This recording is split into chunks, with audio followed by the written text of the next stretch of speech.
Olá, sejam muito bem-vindos ao Consumidor em Pauta. Eu sou o João Custódio e apresento o programa juntamente com o nosso mestre João Carlos Machado Filho.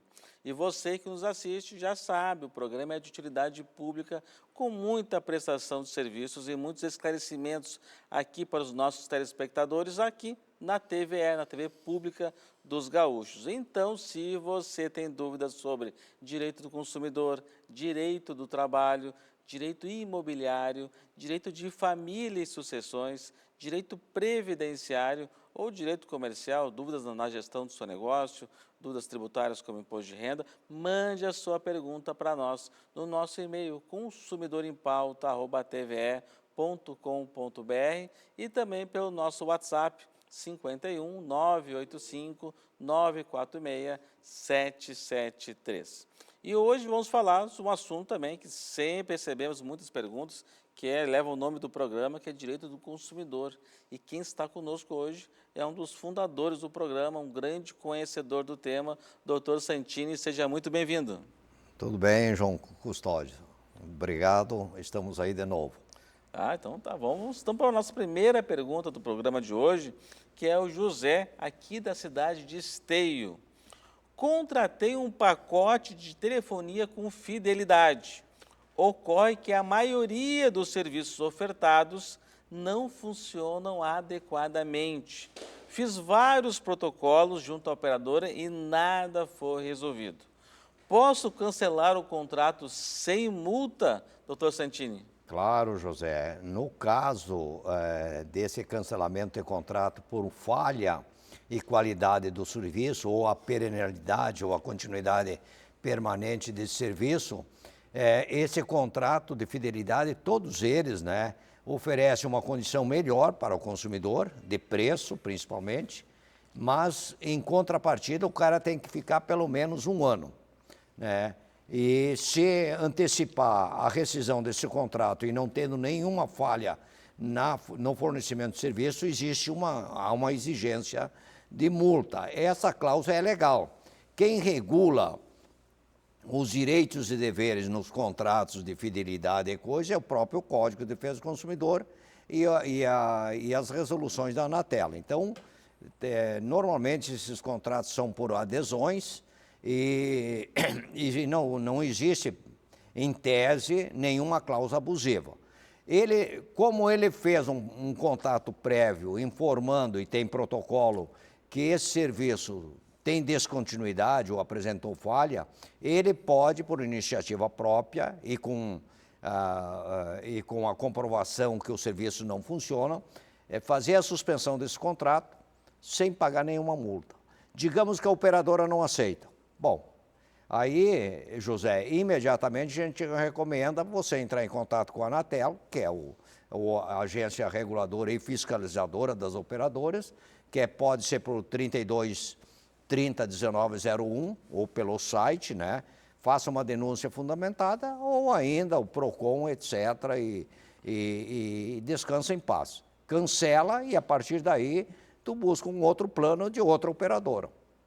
Mas sabe que eu não conheço alguém que não tenha tido problemas com operadora de telefonia ou operadora de internet. Volta e meia dá problema, demora, quando a internet sai do ar, demora para ser estabelecida às vezes. Perfeito. Nem estou falando de dias de chuva, de tempestade, dias normais. Então, olha, realmente e para cancelar é uma dificuldade. É verdade. Sempre vem com essa questão da fidelidade, ter mais um ano de contrato pela frente. Então, realmente é uma dor de cabeça muito grande que o Zé está tendo e muitas pessoas têm também. E esses serviços concedidos, que é um serviço público, mas são concedidos, tu tenha o direito de fazer a portabilidade, como instituições financeiras e uma série de outras. Só que nos serviços concedidos, tu troca muitas vezes 6 por meia dúzia, Então lá, por exemplo, no meu condomínio, nós temos duas operadoras que fornecem serviço. Tem uma que toda semana não tem sinal, toda semana. Eu não estou nessa. Felizmente. Por coincidência, mas muitas vezes é trocar 6 por meia dúzia. Então a gente não tem muitas opções. E quando é a concessão de água e energia elétrica? porque se eu tenho um fornecedor. Não tem. Então, lamentavelmente, o consumidor fica muito vulnerável nessa relação de consumo. Sabe que a operadora de internet de empresas menores que antes prestavam bom serviço, algumas cresceram, foram compradas e estão tendo os mesmos problemas das operadoras grandes também. Perfeito. Bom, agora temos uma pergunta aqui da Maria, da cidade de Ivoti. Ela pergunta, o que é venda casada de um produto ou serviço? O que fazer quando isso ocorre? Bom, Maria, a venda casada é uma prática comercial proibida, né, pelo Código de Defesa do Consumidor, etc. E o que significa uma venda casada? É o fornecimento de um produto ou um serviço, a aquisição de outro produto ou serviço que não me interessa, ou que eu não tenho a necessidade, que o consumidor não quer. Mas o fornecedor, principalmente em algumas situações, e o mais comum é a instituição financeira, quando a gente vai buscar um empréstimo, pela vulnerabilidade hipossuficiente e a situação atípica que o consumidor está passando, o agente financeiro muitas vezes libera um empréstimo sobre o oferecimento de um seguro, de um título de capitalização, de uma previdência privada, etc. Do consórcio. Aproveitando-se dessa situação atípica do consumidor.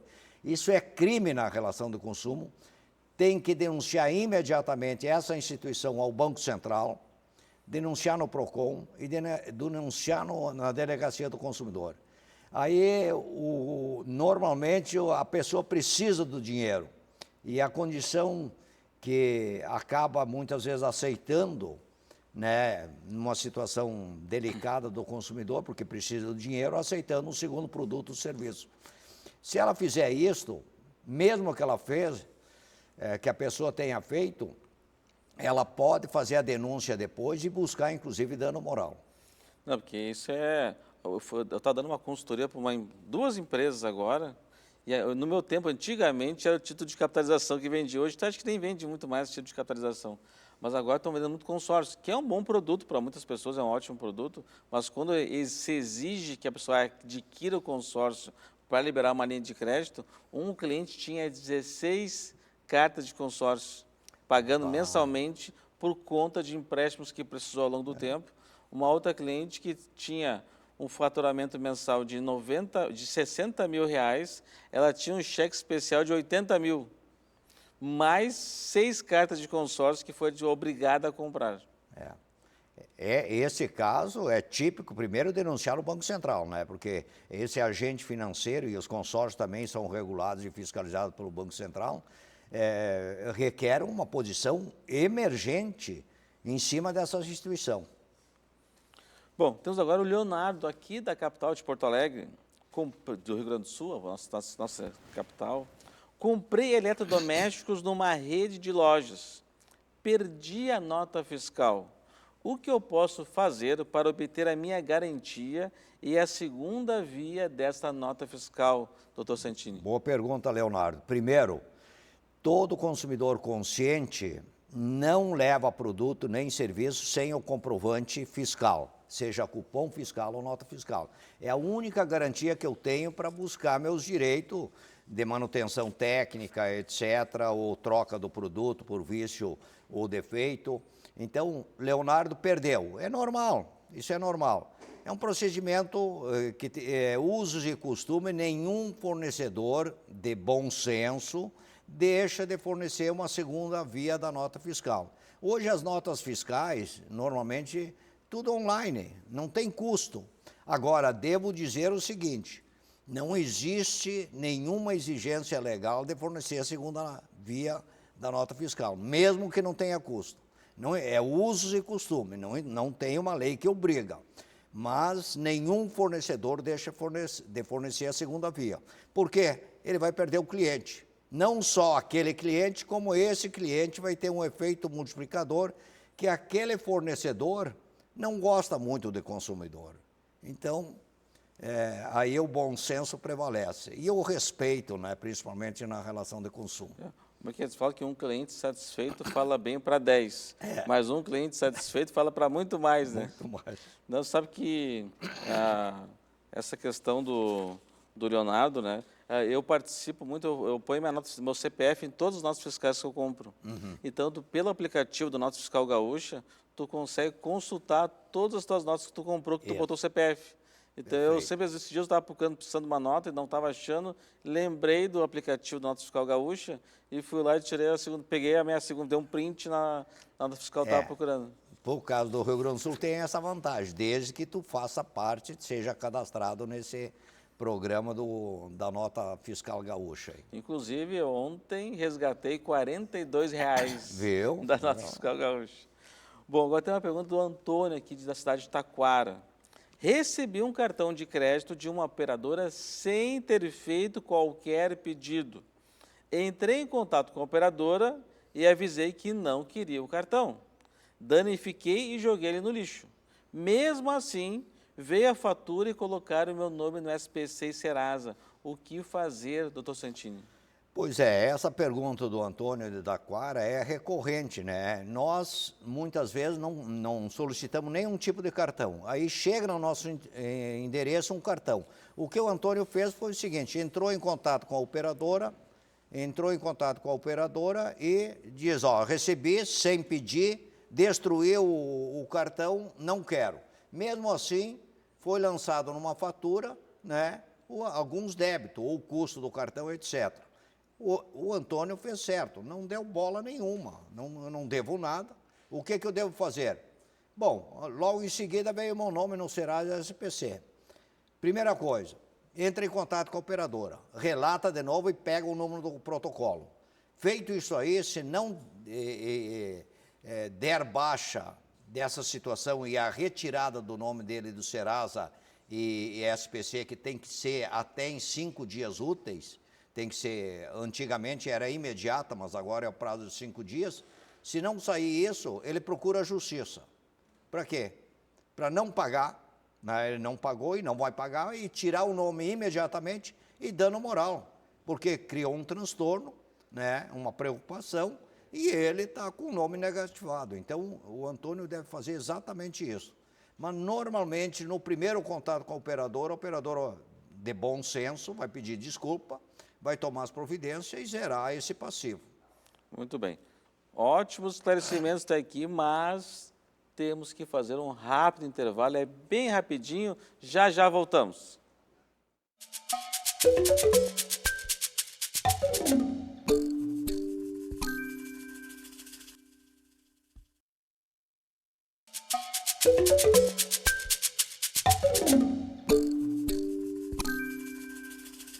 Bom, falei que era rapidinho, já estamos de volta. Lembrando você que nos assiste que o programa é de utilidade pública, com muitos esclarecimentos aqui para os nossos telespectadores aqui na TVE, na TV Pública dos Gaúchos.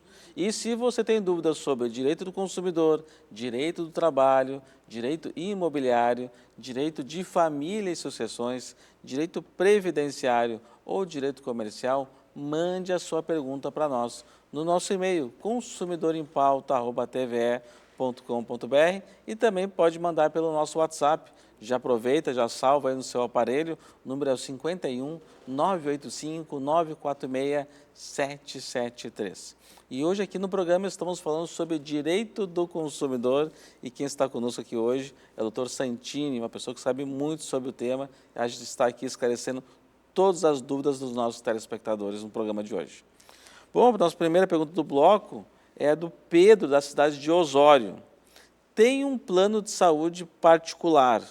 Como funcionam os reajustes dos planos de saúde e por faixas etárias, doutor Santini? Bom, Pedro, aí de Osório, quem autoriza a operação de plano de saúde, regula, fiscaliza, é a Agência Nacional de Saúde.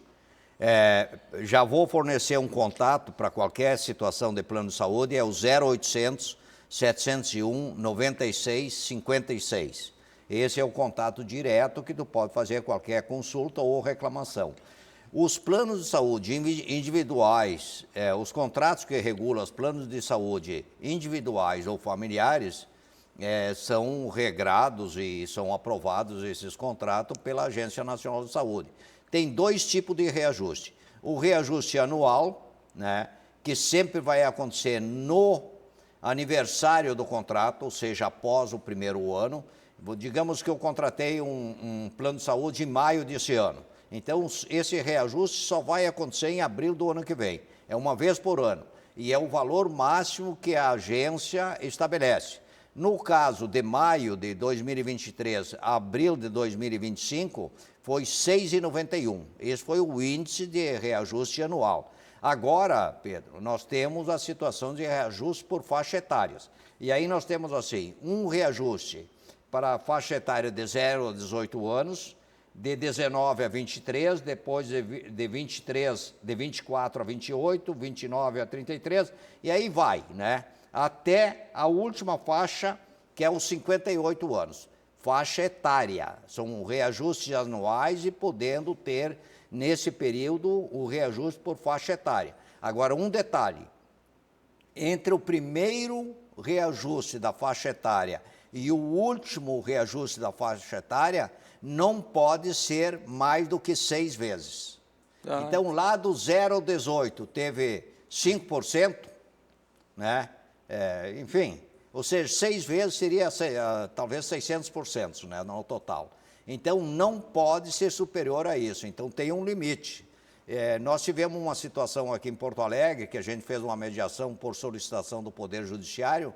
A gente negociou milhares de planos de saúde da Unimed na época, com a Agência Nacional, com os Ministérios Públicos, com o PROCON, etc., e com a operadora, claro. E fizemos 2 TAC, termo de ajustamento e conduta. Tinha um aumento abusivo por faixas etárias e nós chegamos a um percentual de 20%, pacificou, deu baixa em todos os processos do Poder Judiciário e todo mundo saiu feliz. Não quebrou o consumidor e não quebrou o fornecedor. Então, para ver que quando tem algum conflito, a melhor solução é construir soluções. Essa questão do plano de saúde, quando a pessoa física, é esse reajuste da ANS. Quando são planos de empresariais, o reajuste ele também tem reflexo a sinistralidade, o índice de uso, utilização do plano naquele ano. Perfeito. Então, às vezes, tem reajustes bem elevados, chega até 20% às vezes, esse reajuste, e daí faz com que muitas empresas acabam trocando de operador a cada 1 ano ou 2 anos para poder reduzir essa questão do impacto. Né? E uma conquista nesse segmento também é permitido fazer em qualquer circunstância a portabilidade de um plano, né, nas mesmas condições para outro plano. Então, essa é uma vantagem que o consumidor tem. Bom, temos agora a pergunta do Paulo, aqui do Vale dos Sinos, de São Leopoldo. É permitido cobrar ingressos com valores diferenciados para homens e mulheres? Quando ocorrer, o que devo fazer? Paulo, aí de São Leopoldo, não é permitido, até por base da Constituição. Perante a Constituição, nós temos direitos e deveres iguais entre homens e mulheres.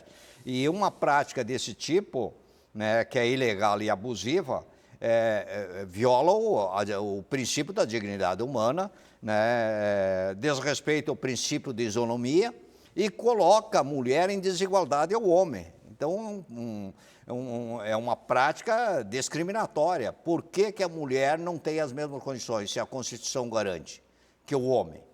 Perfeito. Então, qualquer prática de fazer oferta de preço no ingresso ou qualquer outra atividade com valores menores à mulher e com valores superiores ao homem, não é legal, é abusiva e tem que ser denunciada. Aonde?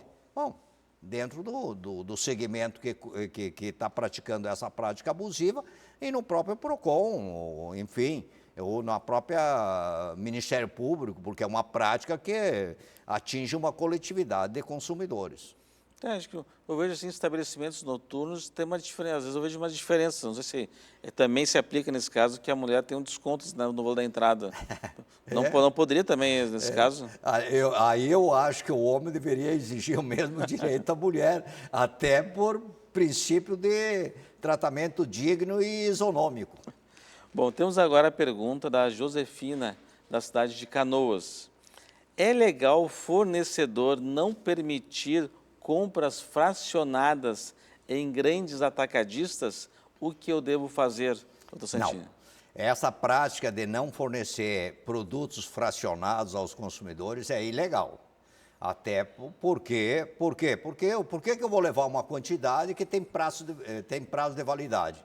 E eu não posso consumir nenhum produto de consumo humano fora da data de validade, sob o risco de colocar a minha saúde em perigo. Então, o que a pessoa tem que fazer? Falar com o gerente do atacadista, dizer que isso é uma prática ilegal e que tem que permitir a opção de escolha do consumidor dentro das suas necessidades, inclusive para atender todas as faixas de camadas sociais dos consumidores, né?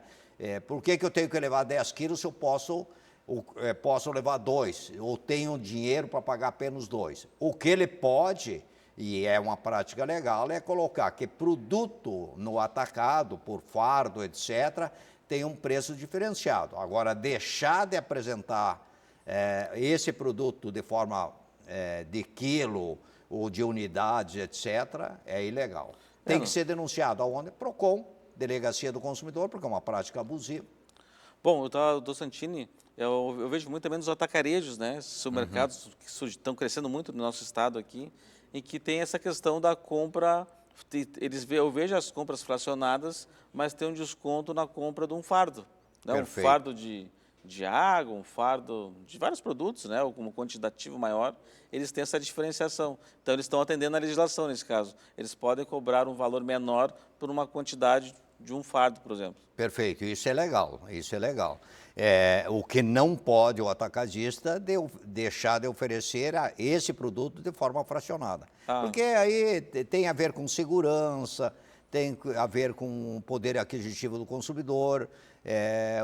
Um consumidor consciente, hoje, como não tem uma inflação baixa, ele vai comprar um produto por um período até 30 dias, para não usá-lo depois da validade e assim por diante. E tem até questão tipo de espaço para armazenar, né? Exato. Tipo, exato. hoje em dia os apartamentos são casas menores, né? Claro. Não tem nem espaço para te guardar. Vou aproveitar uma promoção, vou guardar onde? Exatamente. Né? Eu tenho que comprar 20 quilos de carne para ter um desconto. Não tem de nem de guardar. Bom, temos agora uma pergunta de uma telespectadora anônima da cidade de Sapucaia. Fui a um supermercado e encontrei o mesmo produto com preços diferentes. No passar no caixa, a atendente registrou o preço maior. Reclamei, mas não adiantou. Pergunto, quando isso ocorrer, qual o preço que o consumidor deve pagar? Bom, essa consumidora anônima de Sapucaia é uma pergunta que é comum acontecer. E eu alerto o seguinte, bom consumidor, consciente e responsável, ele fica atento entre o preço que ele viu na gôndola e o preço que vai ser registrado na caixa, principalmente em produtos de ofertas. Normalmente eles botam um preço na gôndola e não alteram o sistema do caixa, e aí registram o preço antigo. Mas no caso de encontrar dois produtos com preços diferentes, vale o menor, sempre, vale o menor. A caixa muitas vezes vai resistir uma solução nesse sentido. Eu recomendo não criar nenhum escândalo, né? Ali no caixa, discretamente chama o gerente, olha, a situação é essa, fomos orientados pelo Programa Consumidor em Pauta, o que vale é o menor preço. A não ser algum caso excepcional, que o menor preço é muito diferente de um preço normal praticado no mercado, que aí pode ter havido um engano na hora de etiquetar o produto. Tipo, Bom, 102, o preço, vamos supor, é R$102 e estava lá R$10. Isso. Faltou um númerozinho, faltou... Claro, aí também tem que ter o bom senso do consumidor, não tem que ser malandro, né? Tem que usar o bom senso, sabe que aquele valor era 102, saiu na gôndola 10,20 centavos. Bom, aí pondera-se, não vai querer levar vantagem em cima de um erro de um ser humano que praticou. Só erra quem faz, né? Quem não faz nada não erra. Então, bom senso dos dois lados. Agora, se o gerente também não resolver, essa nossa consumidora aí de Sapucaia tem que fazer o seguinte, faz um registro, né, no PROCON, denuncia, e também no Ministério Público, porque essa prática tem uma extensão coletiva. Então tem que denunciar também no Ministério Público e principalmente também na Delegacia do Consumidor, porque está se apropriando de um valor indevido. Nas vezes em que eu tive essa situação, que realmente o preço estava diferente, tipo lá era R$ 32, vamos supor, na Agon estava 28, na hora de passar no caixa estava 32. Então, às vezes que eu comuniquei isso e estava lá, a pessoa me acompanha até lá na prateleira está o preço, geralmente eles não tive problemas deles aceitarem. Exato. O pessoal faz uma cara meio chateada assim, mas acaba... E outra coisa, quando são anúncios de final de semana, etc., um produto lança lá R$ 3.000 uma televisão e apareceu 300. Pô, aí é uma falha da publicidade, então vale o bom senso para os dois lados. Doutor Santini, muito obrigado pelos seus ótimos esclarecimentos e agradecer a nossa qualificada audiência. Muito obrigado, uma ótima semana. Tchau, tchau.